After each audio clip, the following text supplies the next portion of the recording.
Welcome to Your Health Equity Matters. I'm Elgloria Harrison, the Dean of the School of Health Science, Human Services, and Nursing. And I'm thrilled to launch this podcast where we explore health topics that matter to our community with a special focus on equity.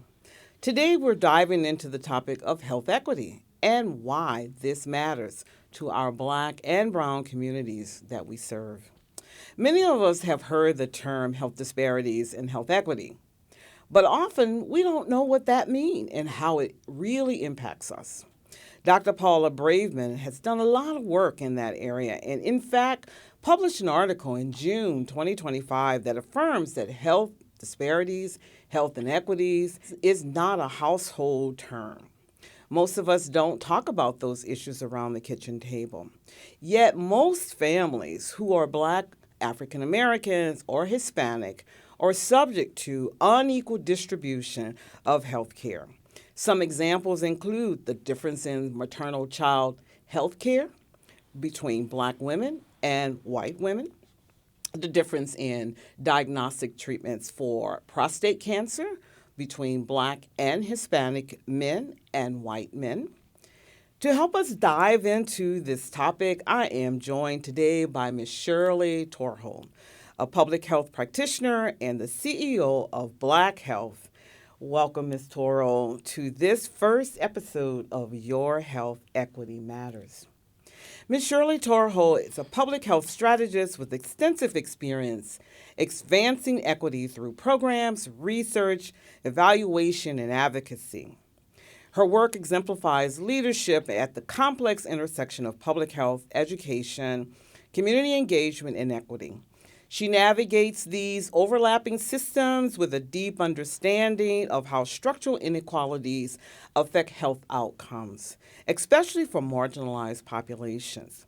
Her abilities to lead initiatives that integrate evidence-based practice, community voice, and policy change at both local and national levels reflects a strategy, equity-driven approach that is both innovative and impactful.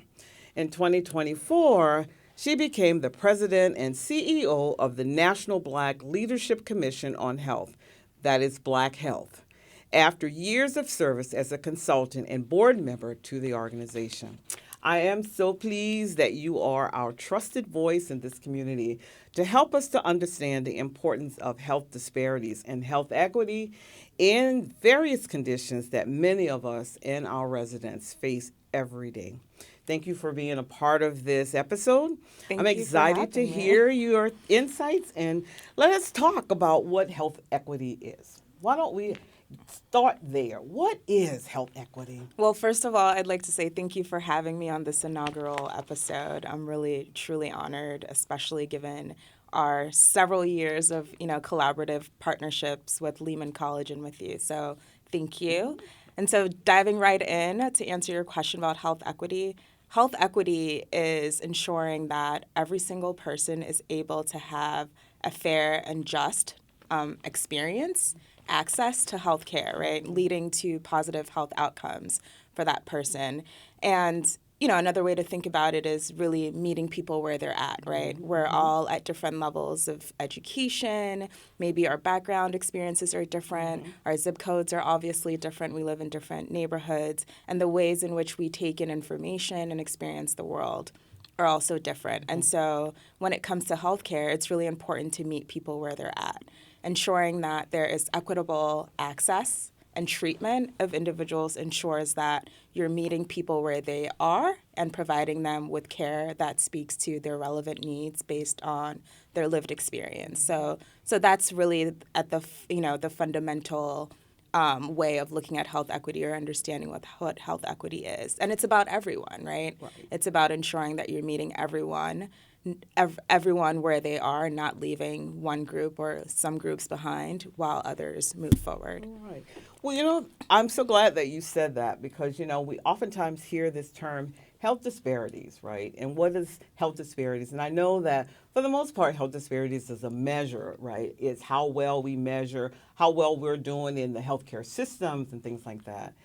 let's talk about a little bit about what's the difference between disparities and equities and inequities. What does all that mean? Because our audience, we want to educate our audience, right? So we want them to be empowered to understand that when they are accessing the healthcare system and these terms become very relevant, they can empower themselves before they get there to know exactly what they should ask for. So we are really trying to make sure that our audience really advocate for themselves. So let's talk a little bit about what's the difference between Yeah, that. no, that's a great question. I appreciate that.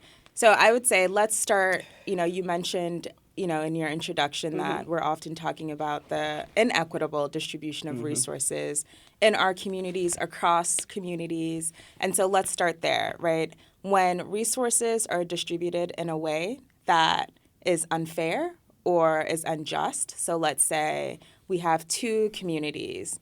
One is receiving 10 gold bars. The other is receiving 3 gold bars, right? Fundamentally speaking, especially if there are pretty equal numbers of people in both communities, the community receiving the 10 gold bars is going to fare off better than the community receiving 3 gold bars. And so when we think about the inequitable distribution of resources in our communities or across different communities, there are certain communities that just because of power, because of privilege, because of systemic and structural issues and barriers in our communities, some people just get more than others do, right? Whether that's fair or unjust is a different conversation, but right. that's the reality that we live in. And so it's really important that we have those conversations, right? Because at the end of the day, there are communities that just don't have as much as others do. And so that's, that introduces the inequities that we talk about. And so when those inequities exist, essentially they're gaps, right? There are gaps in access to care. There are gaps in, resources in our communities, healthcare centers, clinics, safer sex kits, right?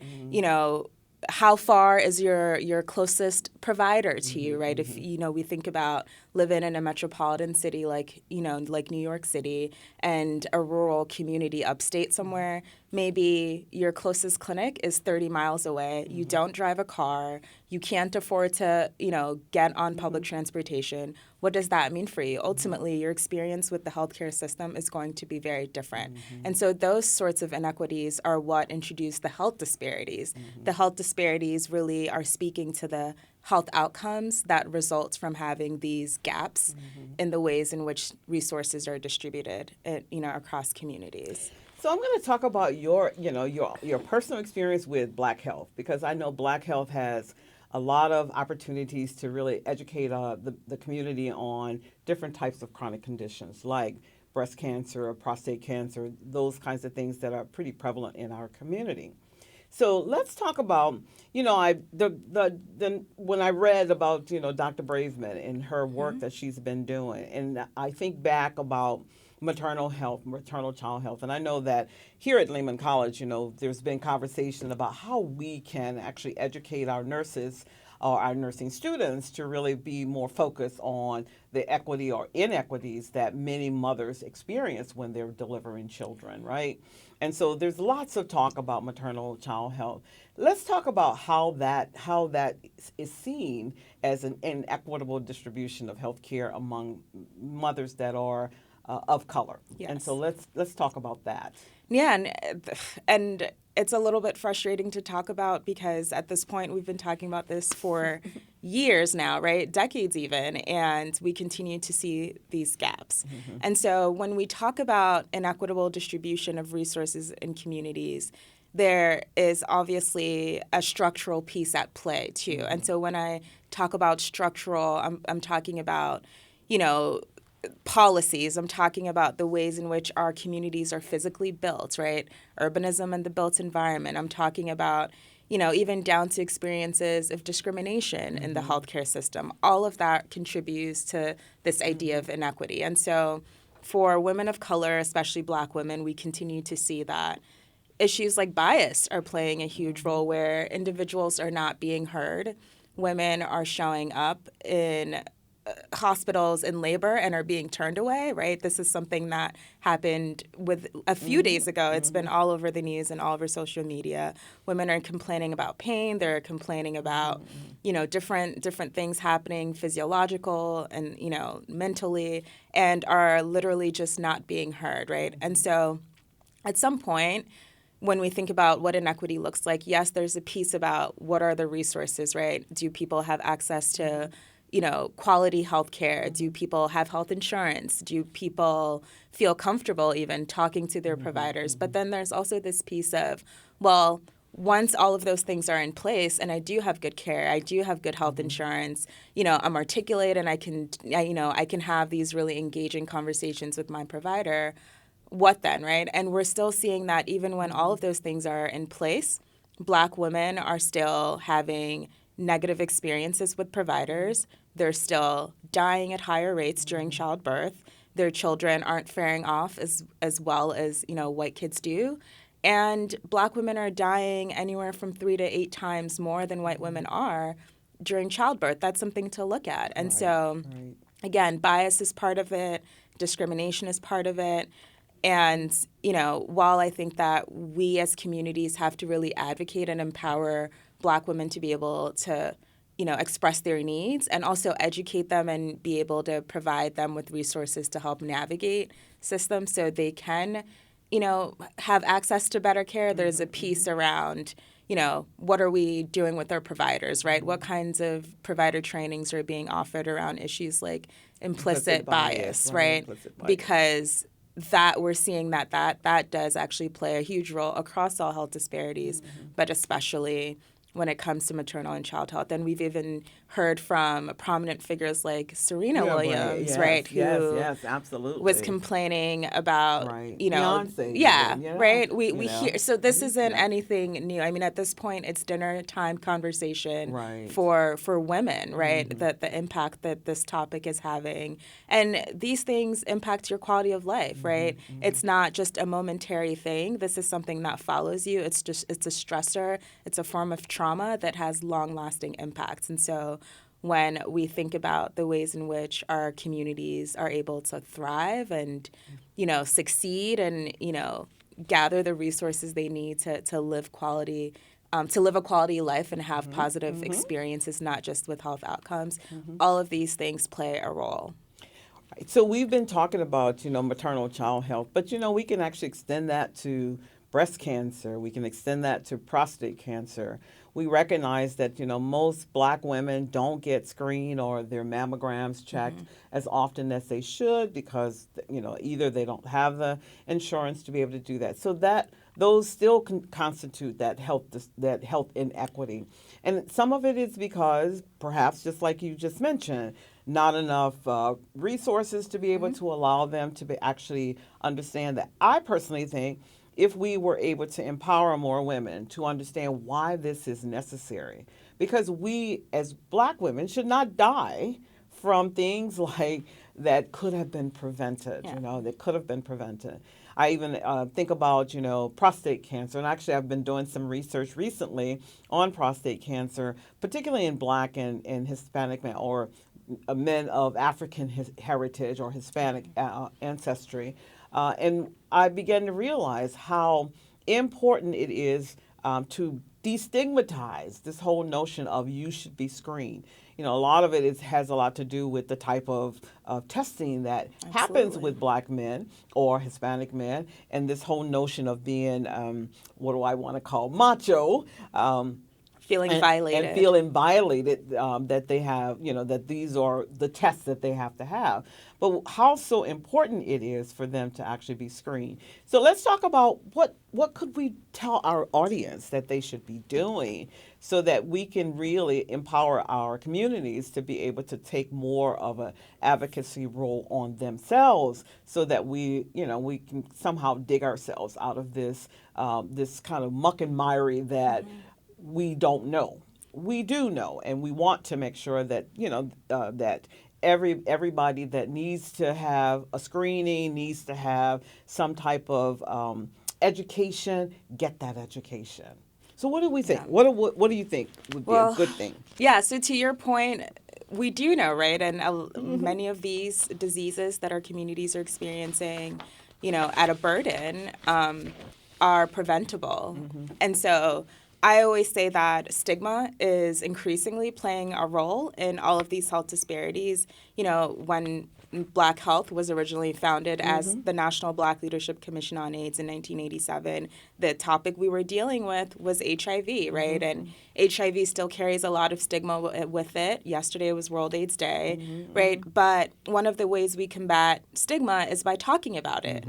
Have conversations with your family members, have conversations with your friends, talk about it the way you talk about something on social media, because when you create communities where you can have conversations, you're able to address facts, you're able to address myths, address misconceptions, and learning becomes communal. Learning becomes fun, and, as a group, you're able to dig through some of these things. So, those conversations really, I think, serve a dual purpose. One being they're educational, and you're arming yourself with information and potentially equipping yourself with the tools and the skill set you need to be able to navigate some of these things. The second piece being you're able to, demystify some of these topics and, destigmatize them too, knowing that other people in your world, other people in your circles are also experiencing these things. I would also say that, it would be unfair of me not to address the fact that members of our community, Black and Brown, still deal with a lot of mistrust of systems, mistrust of governments, mistrust of the healthcare system. And while that's warranted, I do think that this is where, these sorts of smaller group one-on-one conversations can come in. I think that, as healthcare providers, whether we're in public health, whether we are physicians or otherwise, we really have to, look people in their face and admit our shortcomings as a healthcare system and just say, these are the ways that in which we understand that your communities or our communities have been harmed and wronged. And here is how we're doing things differently, right? What does accountability and transparency look like for our healthcare system? And, those are honest conversations that I do think we need to have. And, it's important that we don't have them in silos. We ought to bring community members together in to have those conversations because there's some real trauma that folks are living with. And sometimes people are living vicariously, they're experiencing secondhand trauma, vicarious trauma, because of some of these experiences, right? And these weren't experiences that happened 40, 50, 60 years ago. Some of these experiences are happening right now in our health facilities every single day. We saw a lot of it during COVID-19. And so it's commonplace, and we just have to have real conversations about it. So the mistrust piece is really important. And one way we address that at Black Health is we actually leverage the support of community outreach workers and peer workers, peer educators, because they really are the credible messengers in our community, right? They're the eyes and ears. And again, it's about meeting people where they are. And so if we're working in, a housing development, for example, there's somebody there who has a lived experience who we can talk to and, have them essentially go around and say, hey, this is what my experience has been. How can I help navigate you through the system, right? What resources can I personally and as an organization provide you to help navigate these systems? So all of these, I think, while they feel like pretty small steps to take, can have really significant impacts, across health disparities, right? These are strategies that work across the board. So I would certainly start in these places. Absolutely. And so you just said something about the actions that folks can take. And just as small as just talking to someone about, hey, have you experienced this before? Because that helps to kind of build that trust that people can. And I also want to say that, when you are going into the healthcare facilities, go in with knowledge. A lot of times when we go in, we believe that our healthcare provider is just going to tell us everything that needs to happen, and we just sit up on the side very passively and not engage in those conversations because we have this either we trust or we have this, well, the doctor knows kind of a scenario. And even the doctors really want you to come in Agreed. with some, understanding of your condition so that you can have an intelligent conversation about that. So what we want to say to our audience here is that we really want you to, when you are engaging in the healthcare environment, make sure that you ask the right questions. Absolutely. You come prepared. And I always say you come right with those questions written, because when you write them down, you actually are able to really be able to articulate them when you get into that doctor's office and really have your questions answered. But you also mentioned about, it can be a kitchen table issue. We could actually sit around and talk to our families. This is the one thing about the African American community. We actually are very steep, and of course the Hispanic community as well, very close ties with families. And so if there is an opportunity to be able to share from generations to generation, that's where we break the myth of the trauma that has happened in the past and how we can actually overcome some of those kinds of things.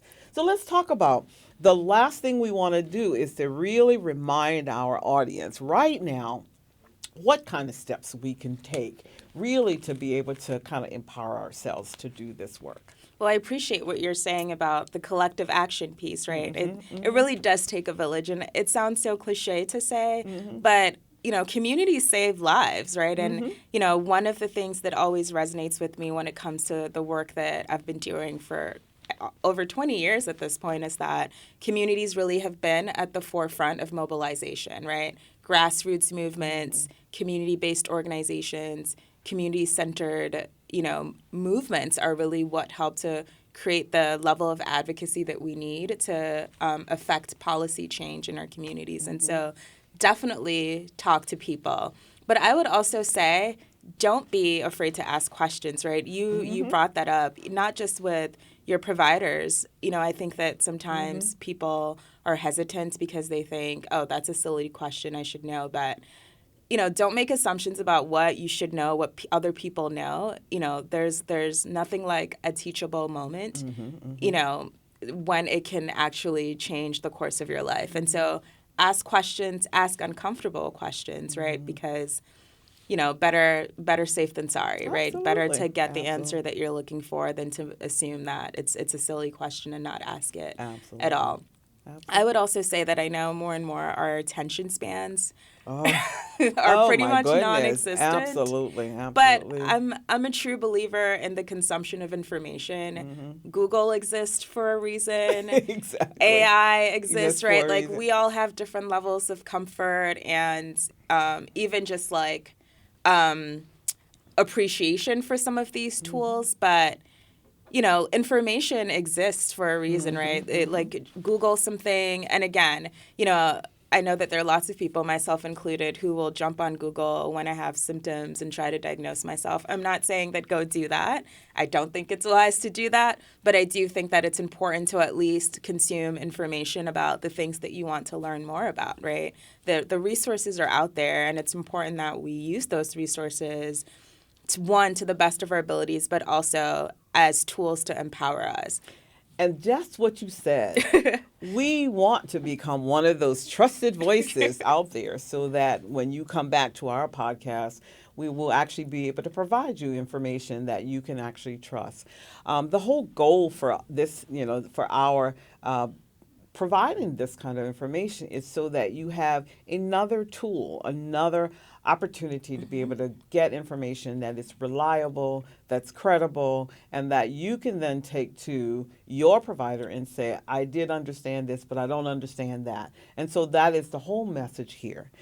So I want to stress enough the importance of achieving health equity in our communities. Having knowledge about what health inequities can empower us to advocate for ourselves, for our families, for our communities.